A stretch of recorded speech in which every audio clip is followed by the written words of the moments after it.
जाते समय नंदी के कानों में कहकर चले जाओ।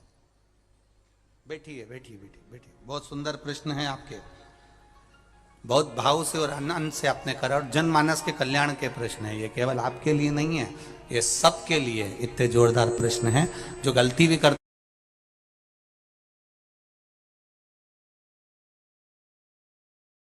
होंगे तो उसको सुधार सकते। आपने कहा कि नंदी के कानों में कहना चाहिए। लोग हंसते हैं, कहते हैं बताओ वो नंदी के कानों में भगवान को कहना चाहिए। वैसे तो हम आपको एक बात बता दें कि दुनिया के लोग किसी दूसरे धर्म की कभी हंसी नहीं उड़ाते। दुनिया के लोगों को दूसरे का धर्म अच्छा लगता है। दुनिया के लोग सबसे ज्यादा हंसी उड़ाते हैं तो हमारे सनातन धर्म की ही उड़ाते हैं, और जी खुद उड़ाते हैं, दूसरा उड़ाने वाला नहीं होता। दूर के ढोल हमें समझ में आते हैं, उसका धर्म हमें समझ में आ गया, उनके क्या है ऐसा है, आओ कुछ नहीं, उनके धर्म में ऐसा है। कितना आनंद हमें दूसरे के धर्म में लग रहा है, और हमारा सनातन धर्म हमको बुरा लगता है। हमारे सनातन धर्म हमें बुरा लगने लगा। अरे भाई, लोग कहते हैं कि नंदी के कान में कहते हो, ये कोई हमारे पुराणों में या शास्त्रों में लिखा है? भगवती बहन साहू, आपको धन्यवाद देना चाहूंगा और एक बात कहना चाहूंगा। जितनी भी शिव महापुराण के अंतर्गत चाहे उपाय जो बताए जाते हैं कि बेलपत्री ऐसे चढ़ाना, काली मिर्च ऐसे चढ़ाना, चावल ऐसे चढ़ाना, धतूरा का क्या महत्व है, शमी के पत्ते का क्या महत्व है, बेलपत्री के पत्ते का क्या महत्व है, ये जितनी भी बातें बताई जाती हैं ये सब पुराण के अंतर्गत से बताई जाती है। अब दुनिया के लोग इसको चाहे टोटका कह दें, चाहे दुनिया के लोग इसे टोना कह दें, पर पुराण से हटकर कुछ नहीं। और आप लोगों को अगर बोला है कि नंदी के कान में कहकर भगवान शंकर के मन में बात पहुंचे, तो ये क्यों कहा, तो ये भी हमारी शिव महापुराण में लिखा है, जलंधर के चरित्र में। कोई आपसे कहे कि नंदी के कान में बोलने से क्या होता है, ये जलंधर का चरित्र कह रहा है। मां पार्वती जी का हस्त कमल पकड़कर जलंधर लेकर जाने लगा।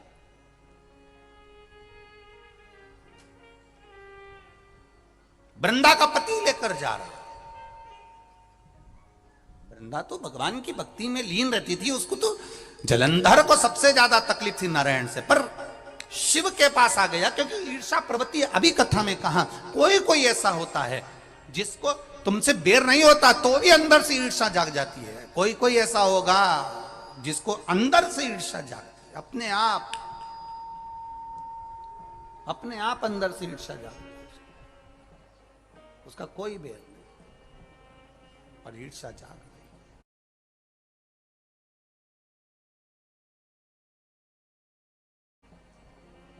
भीतर से ईर्षा जागा। ना आप उससे मिले हो, ना कभी वो आप उसके सामने बैठे हो।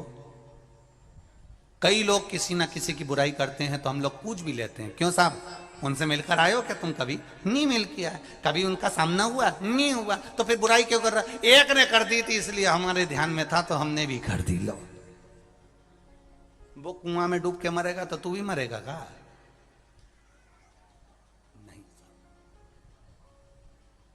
नंदी सामने बैठा है, गणेश जी को मालूम पड़ गया, कार्तिकेय को मालूम पड़ गया, मां पार्वती जी का हस्त कमल जलंधर ने पकड़ लिया और लेकर चला। मालूम पड़ गया, तब नहीं रहा गया। गणेश जी को क्रोध आ गया और गणेश जी महाराज आए, शिव जी को जगाने लगे। पिताजी पिताजी पिताजी कर कर जगाया। उठो पिताजी, पिताजी उठिए, पिताजी जागिए। पिता को जगा रहे हैं। भगवान शंकर नहीं उठे, तप में लीन थे। क्या करें हम? जलन जलंधर के पास में इतना बल है, इतना बल है, और पिता की आज्ञा नहीं होगी तो हम कैसे मार देंगे इसको? मारने को तो हम मार दें। मां ने आज्ञा करी थी कि जलंधर उसको तारकासुर को मार दो, तो कार्तिकेय ने तारकासुर को मार दिया। शिव जी की आज्ञा नहीं तो हम इसको कैसे मारें? क्या करें? सब कुछ गणेश जी ने देख लिया, शंकर जी के ऊपर बहुत बहुत बहुत बहुत प्रार्थना कर कर देख ली, पर शंकर जी नहीं जागे। तब आखिरी में विनायक ने, गणेश ने, जितने लोग आस्था चैनल पर कथा सुन रहे हैं, जितने लोग फेसबुक यूट्यूब पर कथा सुन रहे हैं, इस बात को याद रखना कि नंदी के कान में कहने से क्या होता है, वो ये इस कथा से सीख लेना। आखिरी में गणेश जी को लगा किसको कहूं, शंकर जी भी तप में हैं, नंदी भी तप में हैं, मैं किसको कहूं? शिव जी को कह के कर थक गया, पिताजी को बोल बोल कर थक गया, पिताजी जागते नहीं। अब मैं किसको कहूं ये बात, किससे कहूं?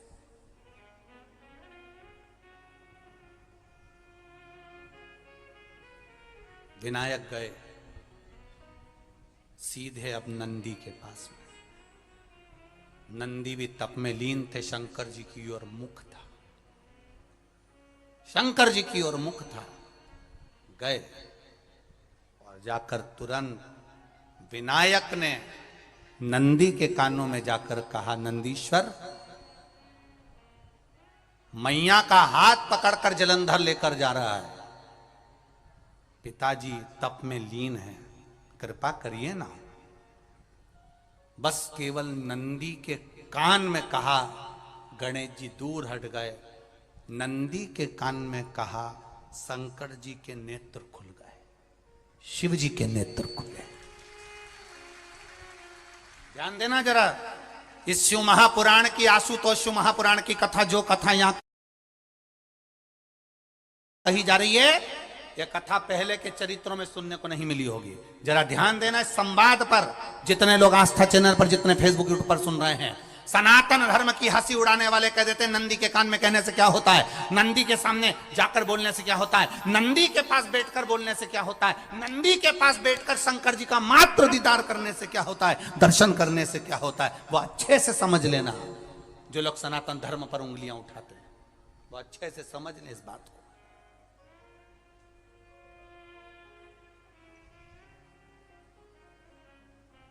क्या होता है?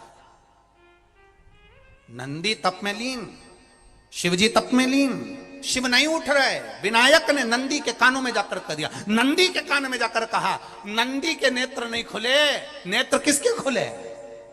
जम के बोलो, महादेव के खुले, शिव जी के खुले। ये मन का तार। नंदी शंकर की आराधना कर रहे थे, शिव अपनी भक्ति में डूबे थे। यहां कहा, यहां पहुंचा, जो दिल में था उस तक बात पहुंच गई। नंदी के दिल में शिव थे, तुम कहे, नंदी ने शंकर तक बात पहुंचा दी। वो सूत्र जो बंधा था दिल से दिल तक का, वो पहुंच गया। वो सूत्र जो दिल से दिल तक बंधा हुआ था, मन से बंधा हुआ था, खबर वहां तक पहुंच गई, खबर पहुंच गई। लुटाइए, ये मौका मिला है आनंद का, दिल से प्रेम लुटाओ। नंदी से कहा, नंदी ने देवादिदेव महादेव से नहीं कहा। केवल नंदी आंख बंद कर कर बैठे थे, कहते सही भगवान गणेश के शब्द शिव जी तक पहुंच गए। शिव जी के नेत्र खुल गए और उन्होंने जलंधर के पास पहुंचकर पार्वती जी का हस्त कमल छुड़वाया। जरा विचार करिएगा, आप नंदी से कहते हो मेरे महादेव तक बात पहुंच जाती है। आपको केवल नंदी से प्रेम से कहना है, नंदीश्वर मेरे बाबा, ए मेरे बाबा, आप रोज शिव जी को लेकर भ्रमण पर निकलते हो, मुझे बहुत दुख है, आप मेरे दुख को मिटाने के लिए मेरे दरवाजे पर क्यों नहीं आते? नंदीश्वर से कहा, शिव जी तक बात पहुंच जाएगी, शंकर के नेत्र आपके लिए खुल जाएंगे और महादेव आपके यहां खड़ा मिलेगा, मेरा महादेव आपके पास में खड़ा मिलेगा। आशुतोष महापुराण की कथा कहती है, लोग कहते हैं नंदी को कहने से क्या होता है, ये शिव पुराण कह रही है, कहा वहां तक पहुंचा, दिल से दिल का कांटेक्ट।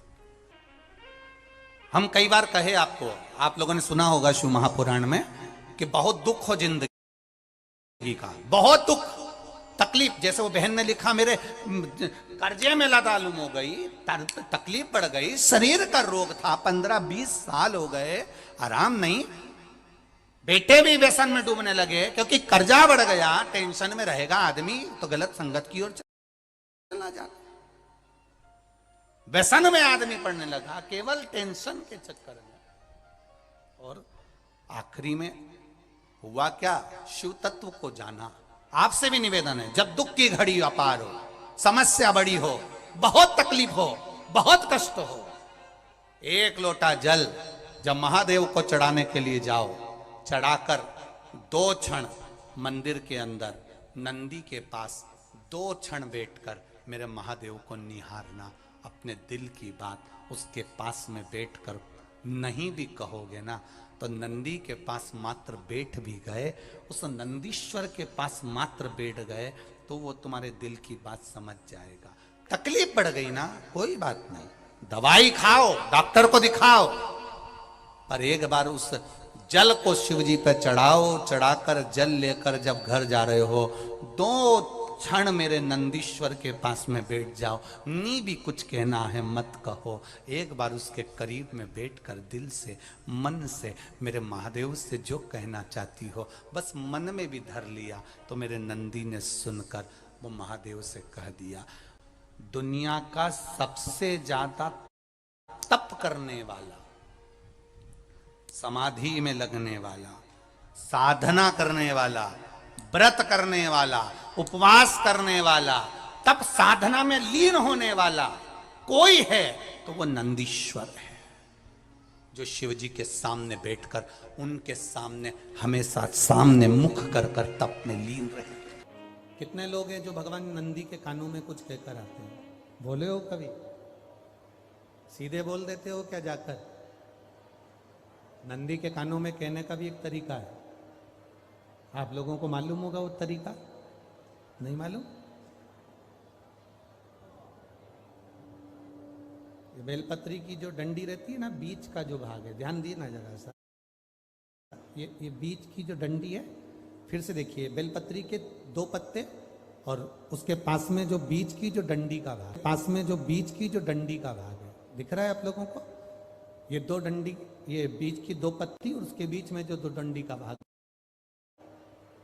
आप लोगों को मालूम होगा वो तरीका? नहीं मालूम? ये बेलपत्री की जो डंडी रहती है ना, बीच का जो भाग है, ध्यान दिए ना जरा सा, ये बीच की जो डंडी है, फिर से देखिए, बेलपत्री के 2 पत्ते और उसके पास में जो बीच की जो डंडी का भाग है, दिख रहा है आप लोगों को? ये 2 डंडी, ये बीच की 2 पत्ती और उसके बीच में जो 2 डंडी का भाग होता है। जब हम देवाधिदेव महादेव से कोई बात कहने वाले होते हैं ना, कि बाबा बहुत दुखी हूँ, बाबा बहुत तकलीफ चल रही है, बाबा मैंने एक कंपटीशन एग्जाम में परीक्षा दी है, बाबा मेरे जीवन में ये तकलीफ हो रही है, बाबा, तब इस बेलपत्री की जो ये डंडी होती है, इस उंगली से, इस अंगुष्ठ से इस डंडी को पकड़ा जाता है और बाबा के कर्ण में कहने से पहले ये हाथ को नंदी के ऊपर रखकर फिर हम बाबा के नंदी के कानों में कहते हैं और चलते समय इस बेलपत्र को अशोक सुंदरी की जगह पर चढ़ाकर वापिस सजाते हैं। देव अधिदेव महादेव को पार्वती की बात मानना ही पड़ती है और वो कहना ही पड़ता है। ये बेलपत्र की महत्व है।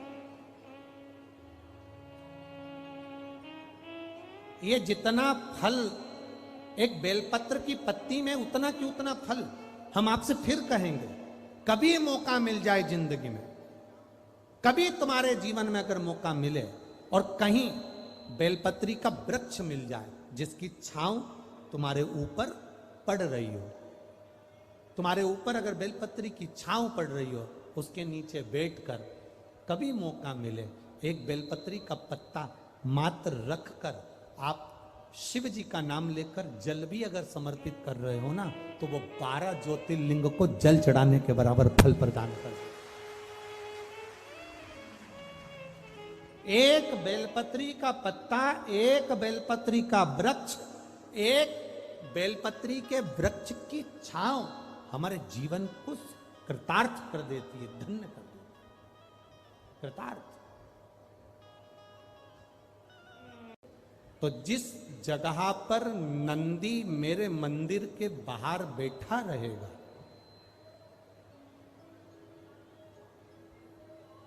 नंदी जिस जगह पर मेरे मंदिर के बाहर बैठा रहेगा, सुयशा उसके कर्णों में, कर्णों के करीब में तू स्वयं विराजमान रहेगा।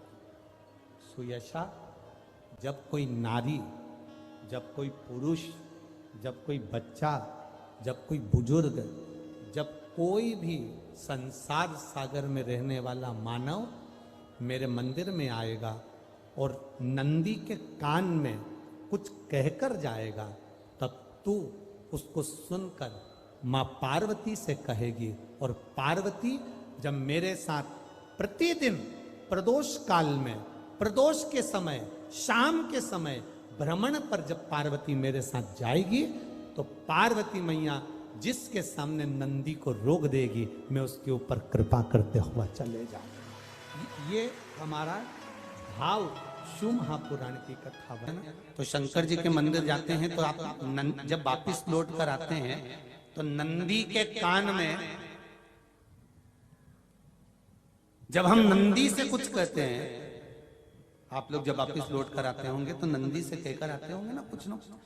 तो जब हम नंदी से कुछ कहकर आते हैं, आपने देखा होगा कई लोग नंदी के कान में कुछ कहते हैं, फिर नंदी का जो सींग होता है उस सींग के बीच में से शिवलिंग का दर्शन करते हैं। तो नंदी को जब कोई बात कही जाती है, नंदी से जब कुछ कहा जाता है कि हमारी बात शिवजी तक पहुंचाना, तो उसमें सबसे पहला अगर नाद करा जाता है नंदी के कानों में, तो ओम का नाद करा जाता है। आप सीधे जाकर अगर कहेंगे नंदी को कि हमारी ये बात है, आप वहां तक पहुंचा देना, तो नंदी उस बात को कहे चाहे नहीं कहे, पर जब आप नंदी के कान में ओम कहने के बाद में अपने हृदय की बात कहते हैं, तो जैसे एक पत्र आपने भेजा और पत्र को तुमने लिफाफे के अंदर रख दिया, रखने के बाद में तुमने एड्रेस भी लिख दिया, समझ लेना बहुत अच्छे से।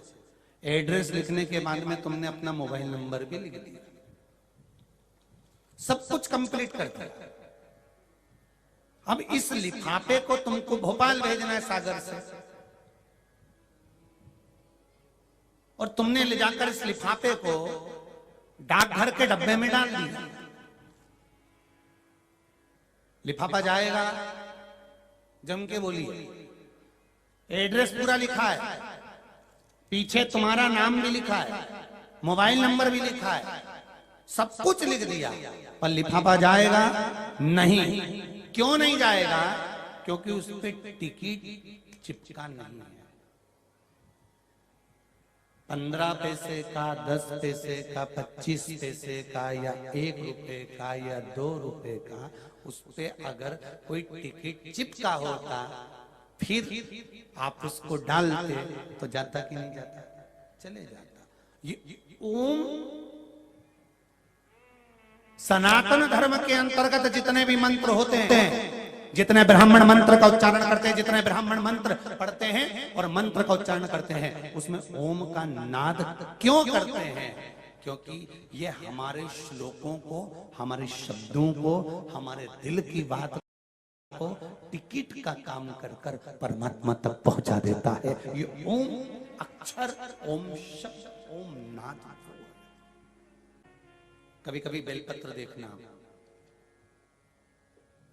जब बेलपत्र आप समर्पित करते हैं तो ऊपर वाली जो पत्ती होती है उस पे ओम लिखते हो। कई किसी किसी को लिखते हुए देखा होगा, चंदन से, पीले चंदन से, लाल चंदन से। सबसे मूल 3 पत्तियों में बीच वाली जो पत्ती उस पे ओम लिख दिया, फिर इधर वाली में लिख दिया नमः, इधर वाले में लिख दिया शिवाय। कभी आपने देखा कि इधर वाली पत्ती में ओम लिखा हो, इधर में नमः लिख दिया हो, इधर में शिवाय लिख दिया हो? नहीं, लिखने वाला लिखेगा, क्योंकि जो विद्वान होता है, चतुर होता है,